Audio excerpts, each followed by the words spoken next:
In this training, I'm going to walk you through 6 different ways to increase your return on ad spend by over 300%. And just for context, in case you don't know who I am, I've spent over $5 million of my own money in paid advertising in the last couple of years. The first one is going to be a really solid ad testing framework. Now, this may seem simple, but it is pretty funny because we work with a lot of clients that are doing hundreds of thousands of dollars a month, yet they don't really have a good ad testing framework. Most of the time what happens is they launch a couple of ads with really no rhyme or reason, and then they scale them until they don't work anymore, and then their return on ad spend goes from, let's say, 4 or 5x down to 1 or 2x, and they scramble and they freak out, and then they try to create new ad creatives after that, and it's almost a very reactive process, right? Where if you think about it, it's kind of like lunch or eating a meal in the sense that you know, and I know, if you're running ads, eventually your creatives are going to fatigue, your ads are going to fatigue. And that's what happens is after more and more people have seen that ad more and more times, it becomes less and less effective. It makes sense. Yet most people are so surprised when all of a sudden their ads are no longer working and they have to launch new ones. Actually, I would say that launching new ads or having an ad testing framework is probably the #1 way to ensure that you can scale from $100 a day to $10,000 a day in ad spend. And like lunch, instead of waiting until you have lunch every single day and being like, oh my God, I have to have lunch, let me go Uber Eats, let me go make something downstairs really quickly, and interrupting your entire day, why don't you just set up a delivery system? Why don't you get meal prep? Why don't you cook your own meals a week in advance or something like that so that whenever lunch comes, because you know it's coming, you are prepared? It's the exact same thing with an ad testing framework. Literally put the time on your calendar, either on a weekly, a bi-weekly, or a monthly basis in order to create and test new ads and launch them inside your campaigns. That way, you don't have to wait until your return on ad spend gets to 1x or 2x. You can keep your return on ad spend at 4, 5, 6x and just cut off the losers as they drop down below that. So how do we actually create an ad testing framework? Well, there's really 2 stages of it. The first is the ads themselves. How do we create that? And the second is the actual launching of those ads inside of the campaigns. I'm going to start with creating the ads themselves.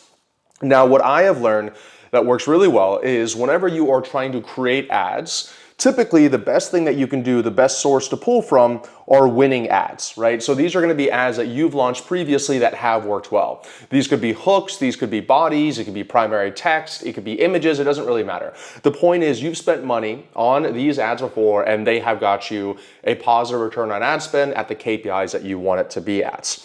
What I will say is that a lot of people, actually probably most people watching this video, actually don't really have successful ads. They don't have winning ads, not an ad that's made them hundreds of thousands of dollars over, a couple of months. And so instead, you can't really pull from the winning ads, so you need to pull from something else. Because what you don't want to do is just sit down at your desk and say, let me just randomly talk about these things and hope that I get some clients from it. No, you want to be a little bit more methodical from that. So how do we do that? Well, let me walk you through the kind of recipe that I use when I'm launching ads for our company or when we're helping our clients out. So the first one is going to be sales calls. So this is probably the most valuable thing because for the majority of you watching this video, you're trying to get more sales calls for your business. So lo and behold, where's the best way to figure out why people are on sales calls and what they want and what brought them there? The actual sales call recordings. More specifically, the sales call transcripts. So I'm going to be looking at either my sales call transcripts or my clients or my portfolio company sales call transcripts and reviewing them and figuring out those really big points. Why did they book the call in the first place? Where did they find us? What specific pain points do they have? What desires do they have? What do we offer that they definitely want, right? And it's important that we're looking at qualified sales calls. I'm not talking about every single sales call out there. It doesn't even have to be the ones that you close. It should be the people that showed up to a call and they were like, wow, this is actually really interesting and I could potentially work with you. And regardless if you or your salesperson drops the ball or doesn't close the deal, you just want more of those people, right? So sales calls and sales call transcripts is the first place that I'm going to look at. The second one is going to be my video sales letter or my webinar or anything else that's like a medium to long size marketing message that my prospects are seeing before they're getting on a call. Because If you've done your work previously, you've already launched a video sales letter or webinar, it's been performing for you. Well, remember, if any kind of advertising campaign is really just bringing more attention to the messaging that's already working. That's why we start with sales calls, and that's why we go to VSLs and webinars. For a lot of our clients, they kind of fall in one or two buckets. Either they're running a lot of ads and they want help increasing their return on ad spend and maybe launching some content, or they're running a lot of content and they want some help launching into ads. And so if you're already somehow getting people on sales calls with you through VSLs or webinars, whatever, what other kind of marketing methods, then that's another place that you can look at for ad creatives. I'm gonna break this down even more simply in a second, but I want to kind of show you this. So those are kind of the two areas. Anytime I'm launching a new offer, I'm helping a portfolio company, et cetera, I'm looking at these two things. And all I literally do is I put these inside of ChatGPT. And I say, hey, ChatGPT, here's 15 sales call transcripts. Here's a transcript from this VSL and this webinar. I want you to create me these ad creatives based off of this. Because really, like I said a second ago, this is all part of one single journey. So the ad is just going to get them to, let's say, the VSL, which is going to get them to the sales call, which is going to get them to becoming a client, right? So we really want to use the same messaging. What we don't want to do is have this random messaging on the ad, different messaging on the VSL, different messaging on the sales call, because that's going to obviously end up with no clients for you. So since we're kind of pulling from stuff that's already working, that's bringing us the most qualified people on these sales calls, then we should be using the ads, and those should be working as well from that same source. And just as a quick tip here, this is the exact same thing that we do for organic content, right? We help our clients scale using organic content as well, like these YouTube videos. And so my organic content, it's not random. It's not like I just turn on the camera and talk. I'm reviewing constantly what are the main objections that people are talking about, what's the main reason they came to the call, et cetera, and I'm infusing that into this content. And I'm actually going to talk about how to strategically use content a little bit later, but it's the same idea. Either ads or organic content. This video is about ads. You want to be pulling from wherever your dream clients are.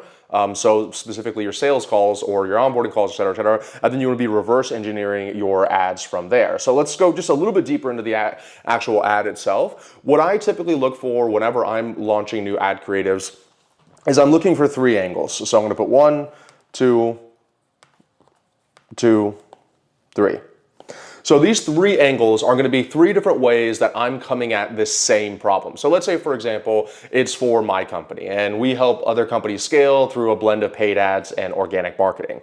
So one of the main things that we do right now is we're attacking the fact that we're in a trust recession, right? According to the General Social Survey, which is the longest person-to-person trust study done in the United States, we're the lowest point of trust in the last 40 years. So you can't just do just ads. You can't just do just content. You need to have a blend of both. And a lot of people have been relying on just ads previously. And so what we need to do is make sure that those people are infusing content to build trust with people in order to convert them into clients. And so that's like the overall marketing messaging that we're doing. That's the marketing campaign. So what would be 3 examples of some angles I would do whatever I'm creating it? So one might be like, the hook might be something about the trust recession, okay? So I might be like, hey, did you know that we're at the lowest point of person-to-person trust in the last 40 years in the United States? Another one might be what is called Google's 7-11-4 rule. So on average, it takes 7 hours of content across 11 touch points in 4 different locations to turn a stranger into a buyer, right? So both of these are kind of talking about the same thing, that there's a lack of trust in the marketplace and it's harder and harder to run ads, but they're kind of coming at it in 2 different ways. A third way that I could do it could be anecdotal, meaning it could be my own story. So we had an ad that performed really well a couple of months ago, and it was something along the lines of how I lost $300,000 in ad spend in 1 month. By essentially breaking even. And when you added in sales commission and stuff like that, I was actually losing money after that. And so that was really going to be attracting the people that are already spending a lot of money on ads and are seeing a lower and lower return on their ad spend, which is happening a lot. That's why we're enrolling a lot of clients, is because a lot of people are having a hard time with their advertising strategies. So these are all 3 things that are essentially coming down, talking about the same thing, which is that whatever you were doing previously no longer works and you need something new, right? So those are what's called ad angles. So typically when I am launching new ads, I will take either my winning ads that I had before, or I'll take my sales calls, my VSLs, and my webinars. I'll use ChatGPT and I'll play around with it, and I'll essentially be like, okay, let's create some new angles following what people said in these sales calls and in my VS on the webinar. That way it's all one long journey from end to end. And honestly, you could come up with dozens of different angles, but remember, we really don't need to be testing 400 ads every single week or every 2 weeks. You want to test, depending on your ad spend, anywhere from 5 ads a week to 15 ads a week. So how do we then take 3 angles and we turn it into actually, like, let's say 10 to 15 ads? Well, the angle is the overall concept of the ad. Then inside of there, you also have to talk about the actual ad creative. So the video, the hook, the body, the primary text, the headline. If you want to get really specific with it, you can go into the thumbnail, et cetera, right? So these are all things that you will have to run for each one of these. And so I'm not going to do the math here because I want to keep this video relatively short. But if you take the trust recession and I could do 3 different hooks on the trust recession. So did you know that we're at the lowest point of person-to-person trust in the last 40 years? That could be one of them. The second one could be like, there's a reason why you're not booking sales calls like you used to. Another one could be, what's another good hook for trust recession? We just recently entered into a recession, but not the one that you may think. So I just gave you 3 versions of the hooks. And then the body, you could have 1 or 2 versions of the body, but that's going to go deeper into the trust recession. And what I typically like to see is, I'm trying to think of how to illustrate this, but is the body is going to be pretty much the same for all 3 angles, except for maybe the first 1 or 2 lines where you're bridging the gap between that angle and the rest of the body. Because ultimately, even though these are different angles, I'm all kind of talking about the same thing, creating a hybrid content marketing system that uses paid ads and organic marketing in order to scale. And when I'm doing that, I'm using these different angles in order to kind of capture different people's attention top of funnel. So I might use the hook and 1 or 2 sentences to then eventually end up at the main body, which is going to be the same for almost all of them. And then of course you have different headline tests you could do, different thumbnails, et cetera. So you could take 3 different ads. Let's say each of them you have 6 hooks, 2, 4, 6. So that's 18 different ads that you're running, right? And then you could run multiple bodies and multiple headlines and multiple thumbnails, and that's how you really quickly scale up to dozens of ads every single month from like an hour or 2 of actual filming. And you could even go a little bit deeper and do what I call style, which is I could run it the same copy in me walking with my phone in my hand. I could do it me sitting down in a camera like this. I could do it with me on my boat, right? These are all different ways that I could do the same exact angle that it's worked before, but in a different way, right? So I don't want to go too much deeper inside of this because I know that I'm going to lose some of you, but I'm just saying I've spent millions of dollars in ads and launched at this point thousands of ad creatives, and you don't have to go this far in depth for your ad testing framework, but you absolutely need some kind of ad testing framework. So let me kind of wrap up the ad testing side of things before we move on to the next section, which is actually launching the ads. What's the simplest way to do this? Number 1, you want to block off space in your calendar literally either every week or every 2 weeks in order for you to film and launch new ads. It's like lunch. You don't want to forget about it until it's time for it to happen and then you're scrambling for it to happen. Number 2, you want to use sales and marketing assets in order to create your ad copy so it's one journey throughout the entire thing. Number 3, you want to create at least 3 angles because typically what will happen is one of those angles will work out and you can ask AI in order for you to create those angles. And number 4, you want to create variations of those individual angles. So 2 hooks, 2 bodies, 2 different creatives, et cetera, in order to get enough ad creatives that it's worth your time, right? For like, let's say 30 more seconds, you could get an additional 5 or 10 new ad creatives. And the final piece of this whole thing is actually split testing, which I've done before, images and videos, okay? So anything that's working on videos, I'll typically try to recreate on images. Anything that's working well on images, I'll try to recreate on videos. So that's kind of going back to the style and the variations side of things, but you get the idea. The first way that you increase your return on ad spend is going to be having some kind of ad testing framework and sticking to it. Doesn't have to be complicated, week over week. Okay, the second way you can increase your return on ad spend is going to be through an ad scaling system. Now, this is important, and you can see I have a lot of systems and frameworks here, but that's because my company is called Scaling with Systems. But it's important here that you have some way that you are consistently launching new ad creatives and scaling the winners. Most of the time, people are using the same strategies that they used on Facebook 3, 4, 5 years ago, where in reality, the platform has changed. And this is coming from the guy who absolutely hates when people try to sell new shiny things every single week. Like, oh, Facebook's doing this new crazy thing. And in reality, it's the exact same thing as before. But you would be doing yourself a disservice if you were using the same strategy that you used 4 or 5 years ago on the platform today, because it just quite frankly doesn't work. There's been enough changes and algorithm changes that have happened and feature updates that you'd really be doing yourself a disservice by using it previously. So you want to have some kind of ad scaling system, and that goes along with the ad testing framework. So what should an ad scaling system look like? Well, in my opinion, there really should be two main sections, right? The first section is going to be testing, and the second section is going to be scaling. Because if you think about it, that's the bottom line of ads. That's all you're doing is testing and scaling. That's if you're doing anything other than testing and scaling, you're wasting your time, okay? So you want some kind of system for testing new ad creatives, the ones that we talked about last week, the ones that you're creating, and you want some system for scaling ad creatives, the ones that once we tested them and they show that they're in KPI. A lot of people, it's so funny. I always, we follow a methodology we created in our company called the critical constraint, which is essentially we identify whatever is the biggest constraint in your business, we unlock it using the simplest systems possible, then we reevaluate and then solve the next critical constraint. And a lot of people think that they just solve their main critical constraint, which is for the most of our clients, marketing and sales, and all of a sudden all of their problems are solved, when in reality, as soon as you solve marketing and sales, now you have an operations problem, now you have a fulfillment problem, right? Now you have a client problem. Your business is nothing but a series of problems. It's obviously just how you navigate those problems and which ones that you solve first, which is why we follow the critical constraint methodology. But in ads, a lot of people think, oh, I just got to get a profitable ad. I just got to get a profitable ad. But I can't tell you how many times we've helped a client get a profitable ad, and then they're like, okay, I tried to spend more money on this ad. I just tried to scale the budget, and all of a sudden my profitable ad went unprofitable, right? And so you think, oh, all I need to do is just get this profitable ad and I'm winning, I'm done. But in reality, once you get a profitable ad, you got to figure out, how do I go from $100 a day to $10,000 a day on this exact ad? So what does the testing system look like? Well, for us, it's very simple. We create individual campaigns, so I'm going to put campaign right here, that are attached to individual ad sets that have dynamic created ads inside of there.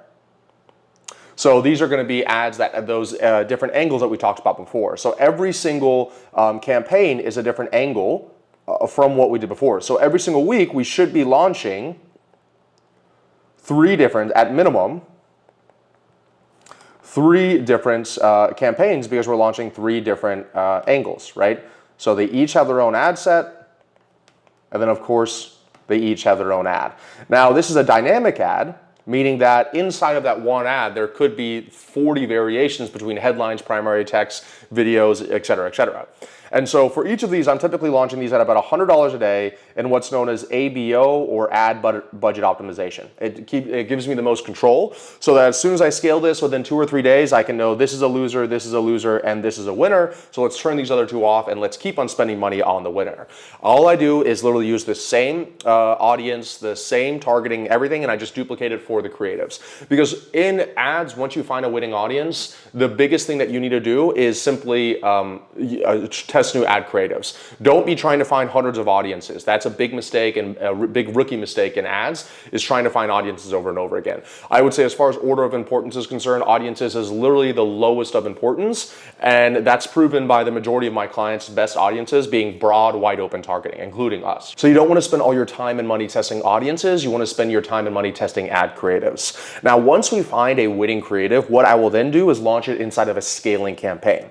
And this is very simple. I literally have one campaign, and then I have one ad set, and then I have dozens, if not eventually hundreds of ads that I am taking from my testing campaign and I'm putting inside of my scaling campaign. The main difference here is this is what's called CBO, or campaign budget optimization. And what happens here is I will start this at, let's say, $2,000 a day. And so the way that you can think about it is I'm using this little testing. Let me kind of create a different color here.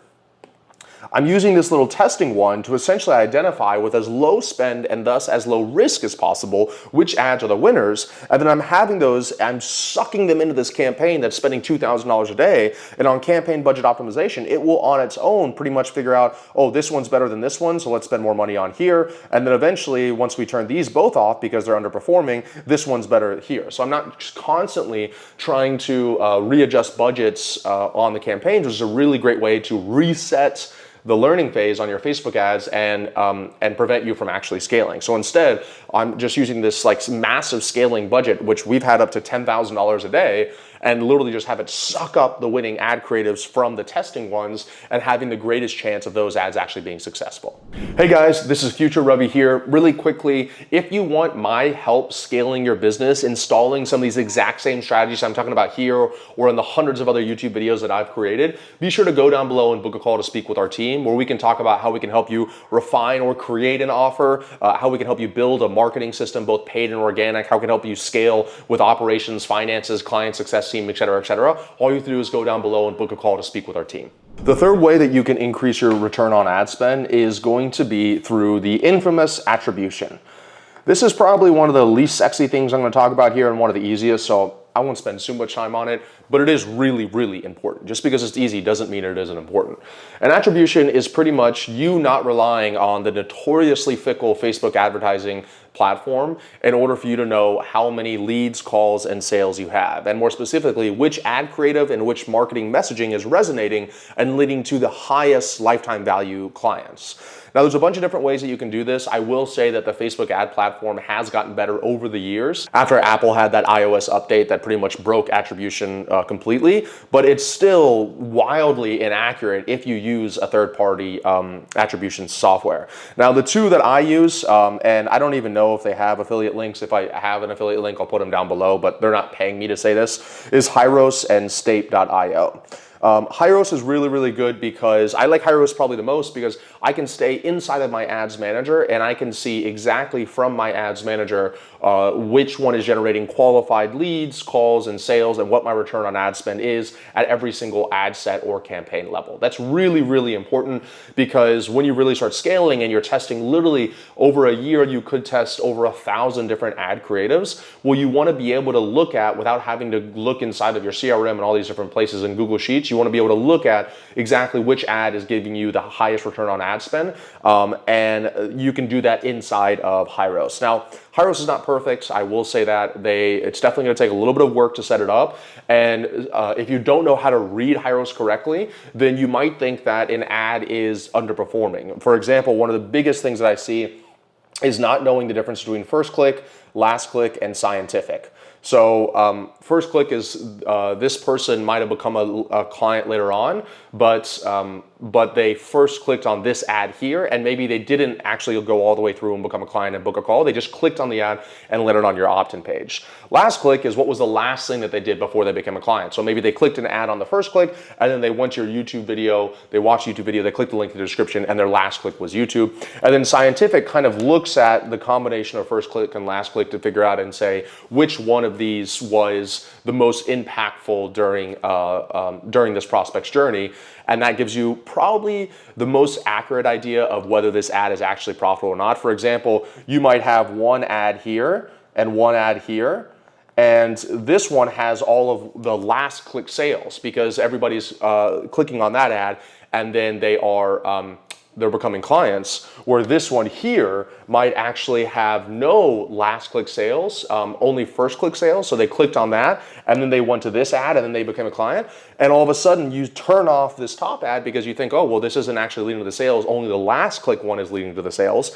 When in reality, it's actually the combination of both. And if anything, you should try to combine those ad messages so that you can get them all inside of one ad, but you might turn one off and end up seeing the other one's performance decrease, right? So this is definitely advanced. I get it. Don't worry about it.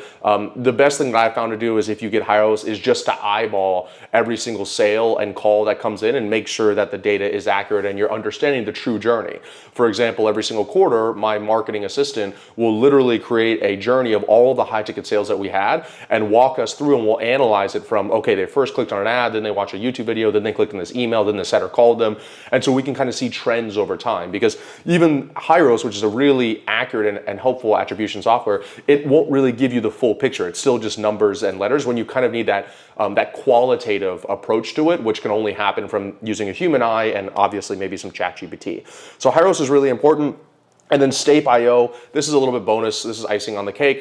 This is $10 a month, but it does a really good job at pushing the conversion pixels back to Facebook, because ROAS does a decent job at it. I found that Stape works a little bit better. The thing about ROAS is that it's really good at attributing things. So it's saying, hey, this sale came from this ad, but it's not as good at pushing the conversions back to Facebook and telling Facebook, hey, this sale came from this ad. So it's really good at telling you, but as what I found is not as accurate as telling Facebook, where if you combine ROAS plus Stape, Stape is really good at pushing it back to Facebook, which is what you want, because that's how the algorithm works. It optimizes for purchases. So I guess the simplest way to say it is ROAS could be really almost like just aesthetic, meaning that it just shows you what the numbers are, where Stape actually shows Facebook and it pushes it to them. If you just were like, Ravi, what's the simplest way to do it? I would just do ROAS. If you have a little bit higher spend, let's say over $100,000 a month in spend, I would definitely add Stape.io inside of it. But don't let ignorance or your inability to set this up be the reason why you don't, because it is true that you can significantly increase your return on ad spend by cutting the losers way earlier. And I can't tell you how many clients that we've worked with, the first thing that we'll do is help them install ROAS in there, and their media buyer or their agency they're working previously, you figure out, wow, actually they literally generated us almost no sales, and all the sales were coming from my organic content. And so I was attributing all of this increase in revenue to this advertising agency when really it was just coming from organic content, and you can only find that with a proper attribution. The fourth way to increase your return on ad spend is going to be through what I like to call the hybrid approach. And this is what I kind of alluded to a little bit earlier, but this is essentially the fusion of both paid ads and organic content. Like I said earlier, what happens is a lot of people think it's an either or scenario. So they think either I am the paid ads person, I spend a lot of money on paid ads, or I'm the organic content person, I spend a lot of time and money on organic content. Unfortunately, as markets get more and more sophisticated, as buyers are more and more aware, as it becomes more and more competitive and saturated, you essentially, it's not an or statement, but it becomes an and statement. How do I do both paid and organic? Now, the good news is you don't have to do crazy paid and crazy organic. What I've typically found is, let's say if you are already doing a lot of paid, you could do 70% paid and 30% organic and have a really successful advertising campaign, or obviously you can flip those around and do 70% organic or 30% paid. But the point being that you do need to do both. And so since we're talking about how to increase your return on ad spend, I'm going to talk to you like you're already spending a lot of money on paid and maybe not doing enough organic. I won't go too deep into all the strategies because I literally have hundreds of YouTube videos on my channel where I walk through Instagram and YouTube, et cetera, et cetera. But the most important thing is you want to infuse organic content into your paid stuff, meaning that you don't want someone to see your ad and just hope that they click on your Instagram profile or just hope they find your podcast or their YouTube video later on. You want to infuse it inside of there. And some of the best ways that you can do that is going to be through email and SMS marketing, right? So this is going to be when someone you're paying to get a lead, name, email, phone number. Well, one of the first things that you should do is text them over or email them over a link to one of your YouTube videos that's relevant to this marketing message. Because once they watch one YouTube video, then they're going to watch another, then another, then another, and now YouTube knows that they like your content. So anytime you come out with a different YouTube video, they're going to promote it to them, and that's free retargeting for you. Another great way to do this is actually with your sales or your setters team. For one of our portfolio companies, we started creating YouTube content, and we only have one salesperson right now, but we're doing a couple $100,000 a month. And I told this salesperson, look, one of the best things you can do is when you're doing this follow-up, people are like, oh, follow up with me in 14 days and 30 days, blah, blah, blah. Send them YouTube videos during that time period that we're creating, so that whenever the time comes, it's not like you spoke to them. This is what happens with a lot of salespeople, right? So it's like they speak to you right here. I'll just put speak. And then they say, oh, follow up with me in 1 month, right? And this is the follow-up. The problem is that there's nothing going on in between when they speak and 1 month later. And so then they're following up, and the person is either going to ghost them or they're not going to move forward because they haven't been nurtured during that month. And so instead, if you can just trickle in a few YouTube videos or organic pieces of content, then it could have a huge difference on that person actually showing up. For example, let's say you send them a second YouTube video right here, and you don't send them any more content after that. Well, what happens is, because of the way the algorithm works, they could then start going down a rabbit hole of watching 5, 6, 7, 8, 9 of your videos, and what should have been another, let's say, 14 days to follow up, now they actually are going to come and they're going to reach out to you in 7 days, because now they've consumed so much content. They're going to say, wow, you know what? I know we said let's follow up in 14 more days, but that video you sent me, I consumed a couple of additional videos and I need to move forward with this right now. I love when this person said this thing there. I need that in my business. Let's go ahead and pull the trigger. I can't tell you how many times that happens for us, because our sales team and centers are trained to infuse this organic content with our paid leads in order to increase your return on ad spend. The fifth way that you can increase your return on ad spend is going to be through quarterly webinars, okay? So this is really, really powerful, and I actually got this from one of my close friends, shout out Jeff. But he spends quite a bit of money on ads, literally hundreds of thousands of dollars a month. And we were on a trip together, and I was like, hey, so what are you doing to like increase your return on ad spend right now? And he was like, you know, honestly, a lot of these people, they're really, really close, but they need to speak with me personally instead of a salesperson. They have a few questions, but I don't have time to get on all these calls. And so what he does is once a quarter, he will host a webinar. He'll have the sales team. This isn't for everybody. This is just for the people that have already spoken to the sales team. They're on the 1 yard line, and he invites them onto a webinar that he hosts, where he kind of walks through the offer one more time, and then does a Q&A at the very end of it. And he could be on that webinar for an hour or 2 hours, but because it's kind of getting those people that are on the 1 yard line, he could generate a couple of $100,000 from that one webinar, from the people that might not have closed otherwise, or might have closed in 6 months or a year from now.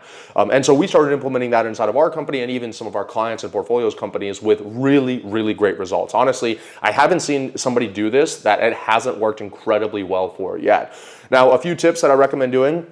Make sure that it is bottom of funnel people only, meaning that these are people that have already spoken to your sales team. That way you don't have to spend the webinar kind of pitching the entire offer and what's included. They should already kind of know. It also makes it feel a little bit exclusive. The second thing that you can do is consider doing one-time offers. We don't do this that frequently, but for example, let's say we're really close to having a record month or something like that, and we want to do something really special. I might include, let's say, access to a specific course they wouldn't have had otherwise, access to a ticket to one of our masterminds that we have coming up, access to the recordings from the last mastermind that we did, something that's just like, it gives them that extra urgency that makes them pull the trigger right then or there. You could do a price discount, but we never do price discounts. I don't really think that's good for branding. But that's the second thing you do, is add a one-time offer inside of there. And then the third thing that we do is, I'll tell you this, is we have them book a call. So what we've tested this both ways. At the end of the webinar, just dropping the payment link and saying, hey, buy now if you're interested.